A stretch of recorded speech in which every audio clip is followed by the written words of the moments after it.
Vamos a continuar con la segunda parte del circuito. Vamos a agregar ahora una carga inductiva que es todavía más realista, por si tenemos algún motor conectado aquí en la carga.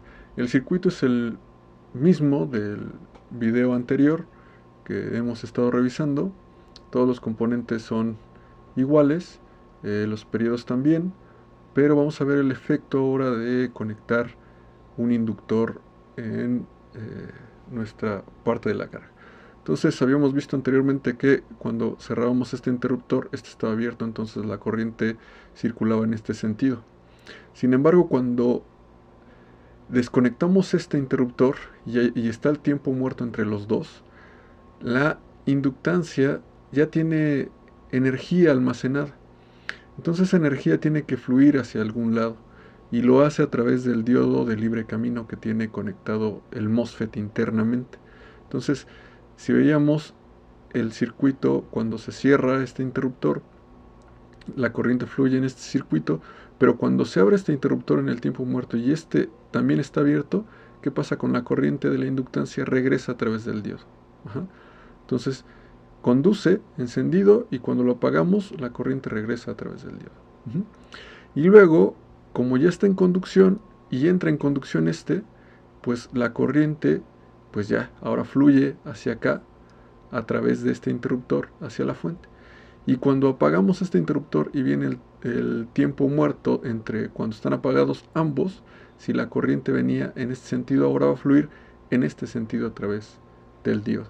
Entonces son las cosas que nos vamos a dar cuenta en esta simulación o que vamos a ver en la simulación. Vamos a simularlo.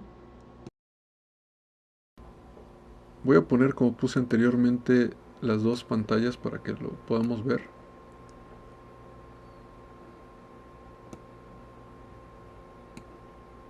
Y puse mucho tiempo, pero no importa, vamos a dejar que termine la simulación. Anteriormente había puesto solo 50 microsegundos para ver un periodo, pero ahorita le hacemos, en un momento le hacemos un zoom a la señal. Entonces vamos a nuestra señal. Si se dan cuenta, voy a poner también otra vez los dos disparos y voy a hacerle un acercamiento desde aquí. Voy a ver solamente hasta este punto. Entonces, fíjense, nosotros aquí ya apagamos el sistema, pero todavía no enciendo el siguiente interruptor. ¿Qué está pasando? ¿Por qué empezó a conducir en el sentido contrario? Bueno, es por lo que les acabo de mencionar. Entonces yo enciendo y la corriente fluye en este sentido. Pero cuando abro este y este al mismo tiempo, que es este instante que está aquí, la inductancia tiene energía. Entonces esa energía regresa al sistema y se están dando cuenta está en el sentido contrario, está hacia este punto. Entonces eso corresponde a este voltaje que aparece aquí hasta que yo enciendo el siguiente interruptor y continúa con la conducción en el mismo sentido. ¿Sí lo ven? Y luego, ¿qué pasa? En el siguiente, bueno, yo tengo esta conducción aquí.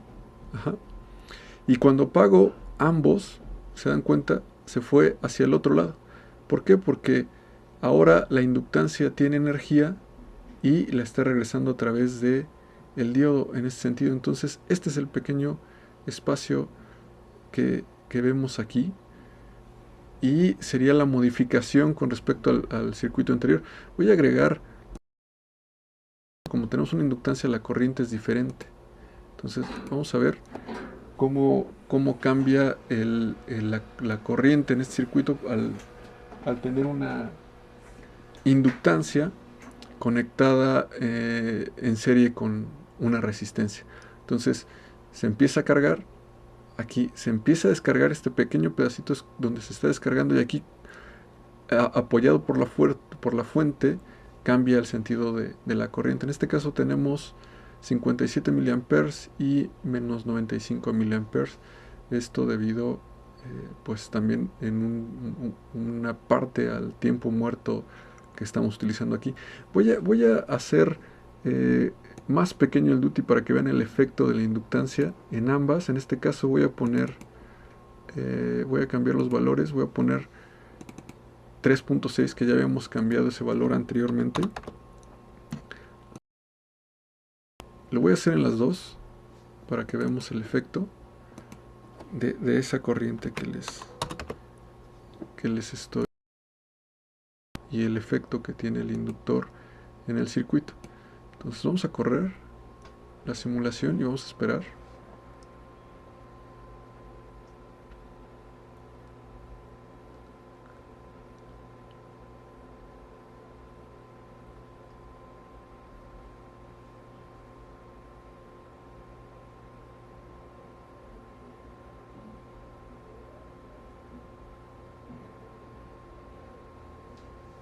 Ok, aquí tenemos los resultados. Entonces, como mi duty en ambos casos es mucho más pequeño, ¿sí lo ven? Aquí estamos con un duty más pequeño que equivaldría, este espacio equivale los 3.6 y el otro también tiene los 3.6. Entonces, si se dan cuenta, aquí con este espacio, aquí está conduciendo, aquí está subiendo el voltaje, y aquí está cayendo la corriente en el sistema, y aquí ya se invirtió el valor de nuestra señal. Aquí ya tenemos un voltaje negativo, aunque no haya encendido el siguiente MOSFET. Entonces está bajando y se acaba la energía del inductor, y entonces empieza a irse hacia el otro lado porque ya no tiene energía el inductor, hasta que el nuevo MOSFET se enciende, y entonces aquí sí ya continúa bueno, pues la energía fluyendo en este sentido, o el voltaje en este sentido. Pero aquí, como hice muy pequeñito el duty, bueno, pues la inductancia ya no tiene ese valor para seguir manteniendo. Antes disparábamos en este punto, entonces por eso no se veía este efecto en las señales de corriente. Entonces este es el efecto que tiene la inductancia dentro de nuestro circuito. Y igual, cuando yo apago el interruptor, como tenemos una energía almacenada en la inductancia, pues es como si bueno, se invierte la corriente, porque no es como si se conmutara el siguiente MOSFET. Por eso el voltaje se va al lado contrario hasta que se acaba la energía de la inductancia, y entonces en este punto ya iniciamos la conducción del otro MOSFET. Por eso es que baja un poquito la corriente, y ya con la conducción del siguiente MOSFET empieza a elevarse. Entonces nuestras corrientes en el circuito se empiezan a deformar, y nuestros voltajes se empiezan a hacer pues muy diferentes de como los conocíamos con una resistencia. Entonces este es igual un medio puente, como pueden observarlo, igual al que teníamos anteriormente, pero ahora con una carga y observando el efecto de una inductancia en el circuito. Voy a repetirlo aquí, ¿no? Entonces tengo encendido, vamos a ver, ese lado alto. Entonces tengo encendido el lado alto, y el voltaje aparece en esta resistencia. Y cuando yo inmediatamente lo apago, se dan cuenta, la corriente cambia de sentido hacia acá, porque está la inductancia. Entonces esa parte hizo que el voltaje en mi resistencia se invirtiera al voltaje que tenía aquí. Pero como el otro interruptor aún no se ha encendido, entonces tiene cierta energía la inductancia que puede dar hacia el sistema o regresar hacia el capacitor. Entonces pues llega un momento en que ya no tiene suficiente energía y empieza a caer la corriente, hasta que el otro interruptor empieza a funcionar o se enciende, y entonces ya tenemos que la corriente va en este sentido y el voltaje se conecta en este sentido. Por eso es que volvemos a tener el voltaje aquí abajo en esta línea roja, y la corriente sigue su camino hacia el lado negativo. Y así se vuelve a repetir una y otra vez cuando conmutamos el elemento de esta forma. Entonces este es un circuito más realista, no más realista, sino que cuando ya utilizamos, por ejemplo, un motor y ya estamos incluyendo la inductancia de este elemento. Sería todo por este video. Vamos a continuar después con otros videos. Gracias.